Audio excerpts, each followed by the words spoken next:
Mai Linh xin trân trọng kính chào toàn thể quý vị và kính thưa quý vị, hôm nay Mai Linh rất hoan hỉ chia sẻ đến quý vị công thức làm món gà chiên bột bung giòn và đặc biệt với kỹ thuật thành phẩm bột bung giòn nhưng nhẹ chứ không cứng và thành phẩm thịt gà mượt, không khô và không nhạt. Kỹ thuật ngâm gà với nước đá lạnh và muối qua đêm trong tủ lạnh rất quan trọng. Chúng ta cho một ít nước đá vào trong thố nước lạnh, kèm theo là 2 muỗng canh muối, chúng ta khuấy đều.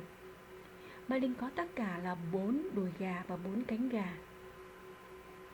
Đùi gà mua về chúng ta rửa sơ qua với nước lạnh cho sạch và sau đó là bỏ đi phần mỡ. Và chúng ta kéo phần da cho thẳng ra.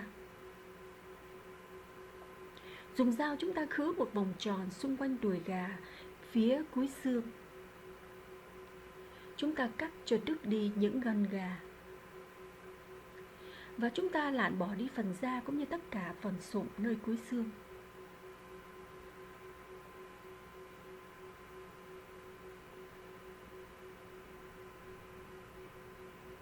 Sau đấy chúng ta dùng tay đẩy tất cả phần thịt xuống dưới. Và chúng ta dùng nĩa xăm vài nhát xung quanh phần thịt trước khi cho vào thố nước đá lạnh có pha với muối. Cánh gà cũng thế, chúng ta cần phải xăm vài nhát. Nếu quý vị muốn chẻ cánh gà ra thì rất đơn giản.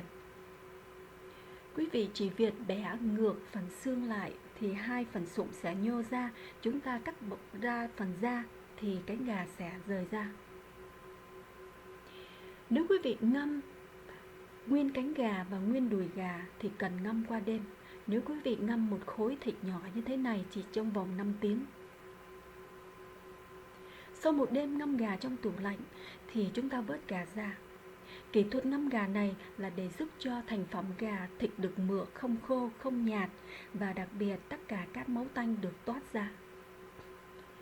Nguyên liệu chúng ta có 4 chiếc đùi gà, 4 chiếc cánh gà.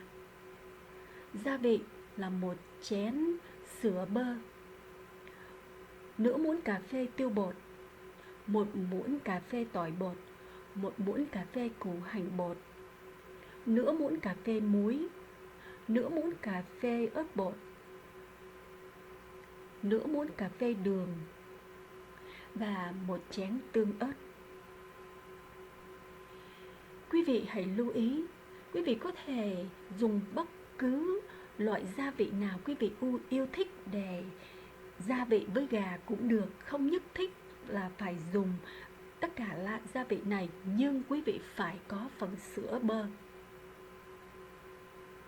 Chúng ta cho sữa và gia vị gà chung vào với nhau và trộn đều. Chúng ta gia vị ngâm gà trong tủ lạnh trong vòng 2 tiếng.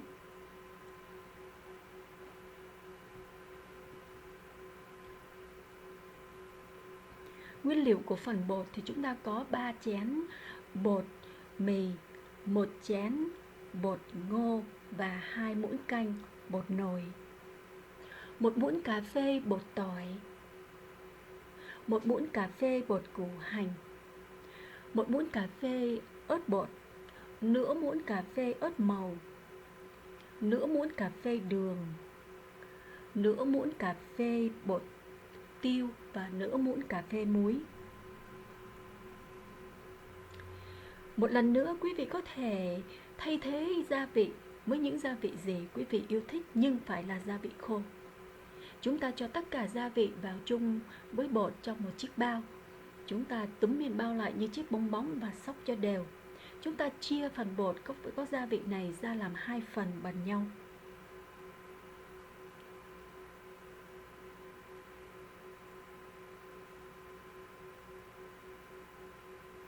Sau khi gà đã được ướp với gia vị trong tủ lạnh trong vòng 2 tiếng thì chúng ta mang ra, vớt gà ra khỏi nước gia vị để lên một chiếc vỉ để cho ráo nước gia vị một tí. Chúng ta lần lượt cho gà vào trong chiếc bao bột đã có pha chế với gia vị. Chúng ta túm miệng bao lại như chiếc bong bóng như thế này, chúng ta xóc cho thật mạnh.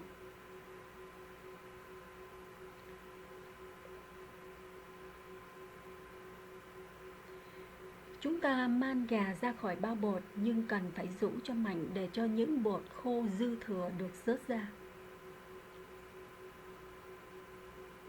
Và cứ như thế chúng ta lần lượt làm cho hết phần gà.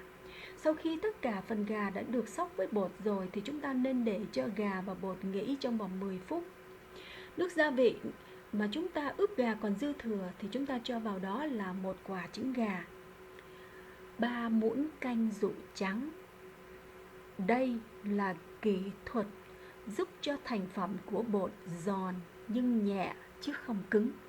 Lý do là rượu trắng sẽ tạo nên những không khí bong bóng nho nhỏ xen kẽ với bột, vì thế cho nên bột của chúng ta rất giòn nhưng lại rất nhẹ. Chúng ta cần cho vào thố gia vị có trứng và rượu trắng là phần bột mà chúng ta dùng lúc nãy để xóc với gà còn dư thừa. Chúng ta khuấy nhẹ và để cho bột nghỉ một chút xíu để cho bột được mềm đi, và sau đấy chúng ta đánh cho bột được mịn ra. Lúc này chúng ta cần phải hâm dầu cho nóng với lượng lửa hơn trung bình một chút xíu, độ khoảng số 6, và nhiệt độ sẽ là 350 độ F.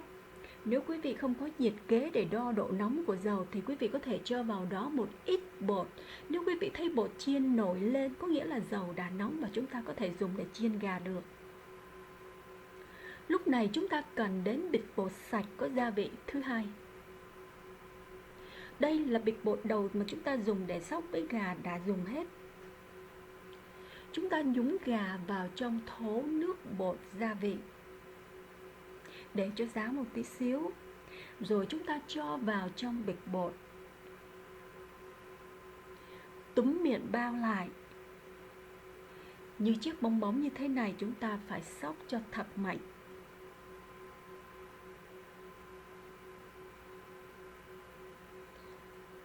Lấy gà ra khỏi bao bột thì chúng ta cho ngay vào trong chảo dầu đang nóng. Nhưng đặc biệt là quý vị phải rũ cho thật mạnh để những bột khô dư thừa được rơi ra. Đây là kỹ thuật làm cho bột được bung ra chứ không đóng vào thành khối trên da gà.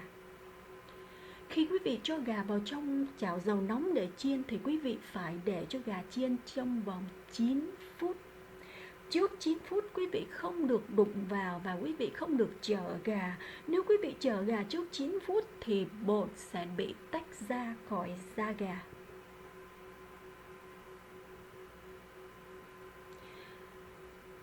Sau 9 phút thì quý vị thấy bột đã bắt đầu giòn và có ngả màu vàng. Lúc này chúng ta chở gà thì rất là an toàn. Và chúng ta tiếp tục chiên trong vòng 5 phút nữa. Tổng cộng là 14 phút chúng ta chiên gà. Lúc này chúng ta nên vớt gà ra để trên một chiếc vỉ cho ráo dầu. Và đặc biệt là quý vị phải để gà nghỉ trong vòng 10 phút mới chiên lại lần thứ hai. Quý vị có thể để nghỉ trong vòng vài tiếng, đến khi nào dùng thì chiên lại cũng không sao. Dầu lúc này thì nhất định cũng phải nóng với nhiệt độ 350 độ F. Chúng ta cho gà vào và tiếp tục chiên trong vòng 7 phút. Thì quý vị biết đây là kỹ thuật chiên hai lửa sẽ giúp cho thành phẩm bột giòn rất lâu, cả ngày hoặc qua đêm không bị yếu. Và trong lúc gà đang chiên này thì chúng ta nên làm nước chấm rất đơn giản nhưng rất tuyệt vời. Mai Linh có một muỗng canh tương ớt, một muỗng canh giấm loại làm sushi của Nhật. Cho giấm vào trong tương ớt và chúng ta khuấy cho đều.